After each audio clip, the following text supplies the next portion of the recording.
Welcome back to the show. I'm sitting with Don Geisler. We're missing Danielle and Raymond today. They've got some other commitments that took them away from the studio. But we have Don Geisler, the designated broker for Indie Realty. Welcome back, Don. Yeah, thank you. It's just so fun. This is my favorite day of the month by far. Yeah, I just love hearing that. It's fun. Yeah, it's a good time. It's a good time. And we love talking about real estate. I mean, if you've ever gone to a party or family dinner with an agent, try to get them not to talk about real estate. It's very true. And I find myself in the evening always just apologizing to my significant other, Christine, because I'm always like, I'm so sorry I'm talking about real estate again, or I'm talking about Indie Realty again. We're sorry, Christine.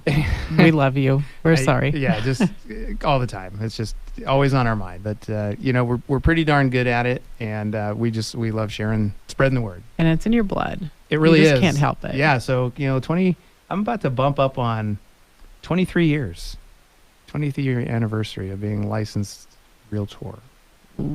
Well, I think you know a thing or two. So we were just talking about the news and the decision that came down on the lawsuit that was brought against NAR, and talking a little bit about the fact that commissions are negotiable. They're always negotiable. And if anybody ever just remembers one word that I say is that all commissions are negotiable. And real estate 101 is that commissions are always negotiable. And so I can't speak to whether or not everybody always does a great job, explaining that or not. I know that we do.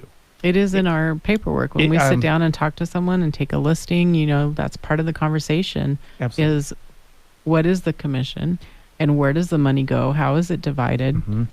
Absolutely. But it's a lot. It's a lot, and there's a lot that people have to explain and people have to understand. But this is real. When I say real estate 101, I mean the first day you walk into real estate class, there are a couple of things that are immediately hammered into your head. And one of them is that real estate commissions are always negotiable. There is not a set commission rate. There is not an industry standard. There's not a community standard. There's not an area standard. It's always negotiable, And so again, it creates is the epitome of a free marketplace. And I just think that, the system is wonderful. Now, I watched Tom Ferry video this morning, and Tom Ferry, if you don't know, is a nationally world-renowned real estate coach. I'm a very, very big fan, and a lot of my coaching, stems from his principles. And he just put out a video this morning, and I just think it's so relevant in our lives. It's not just for this issue. It's relevant in our lives, is that the number one thing that we can do is we can not worry about the things that we can't control. Right. And I'm always quoting a lot of people that I respect, and I always try to give them, their due and give them the credit. But,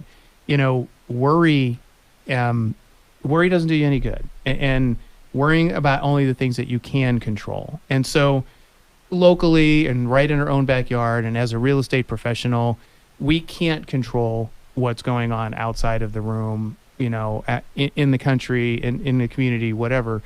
But the things that we can control is Tom Ferry, came out and said, look, people are going to fall into two camps, and there's going to be camp number one. The sky is falling. The world is ending. Everything's changing. Who moved my cheese?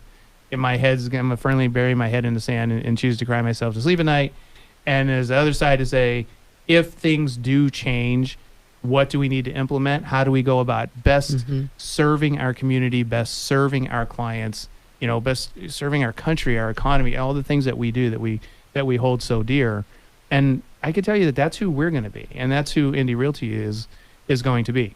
But if you're a real estate professional, right in your own backyard, the things that you can do are right out of the gate, being educated and being transparent. We are always advocating for a complete transparency, so that it is important when we are working with buyers that we do use that buyer representation agreement that adds that transparency. So it walks through, what are my responsibilities to you? What are my fiduciary responsibilities to you as an agent, and how am I compensated? It is all mapped out right in that agreement. And so it's really important to be able to have those conversations, be very transparent, give consumers the choices, and then, perform as agreed and do the things that you promised to do. I agree 100%. And we've seen different things in the past that have come up. Different technology has changed the way we do real estate. Companies that have come, to the market that have a different model than what we do. And, there was a time when people were thinking that, well, the internet's providing listings. We don't have a book, and you don't have to depend on an agent. And, agents are going to become obsolete. So exact opposite. But I'm so glad you brought it up, because it's so related. It's so critically important that the internet was going to end the real estate industry as we know it. And let me tell you something.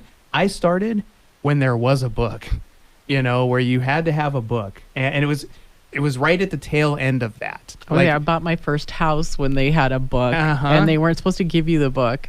Right, yeah, so and secret my agent information, handed right? us the book. Yeah. It was like, here's the book. I'm not supposed to give this to you, but here's the book. Yeah, super secret information. Yep. And then we weren't going to be needed because everybody's going to have all the information already. And it only got printed every so often, right? Do you know how often those were printed? I do not, because I actually, when I started 23 years ago, the books were still there, but we were starting on technology platforms where they were where they were getting in to the electronic MLSs, via the internet and stuff like that. And so I never had to really operate in that environment, but I saw the books. I mean, I was right at the tail end of it. Can you imagine? We didn't know if it was contingent or, like, is that house still for sale? And when you go on the market, do I have to wait for the next printing of the book? I mean, I don't know. That was before my time for sure. And so what's happened is the internet is complementary to our business and to what we do, and it has added massive efficiency. It has given so much information to the consumers and to the buyers and sellers, to the public. And sometimes it's too much information. We are very highly educated. We are very specialized in what we do. And we're there to help them, figure out, and interpret what all of this extra information at their fingertips means. But, it's made our life better. Technology has made our life better. So for all of the incredible fear and end of the world and sky is falling that the internet was going to bring, it's just made the industry so much better. And so we just have to, it's up to you whether change makes you miserable or makes you better. I mean, it's a very individual decision of how you are going to react to change. And it sounds so absolutely cliche, but the only constant is change. And, I'm an old dude now. I've been around a long time, and I can tell you change is constant. Yeah. It's never ending. So make the best of it. Have a lot of gratitude, serve your clients, do the stuff. Right. Speaking of change, in a couple of weeks here, you're going to be guest hosting on the show. So why don't you take us out to the break? Okay, I'll do that. So we are headed to the break. Where are we? You are listening to the I Am Real Estate Show on 10:30 a.m. The Voice, and we will be back with more of the show right after this.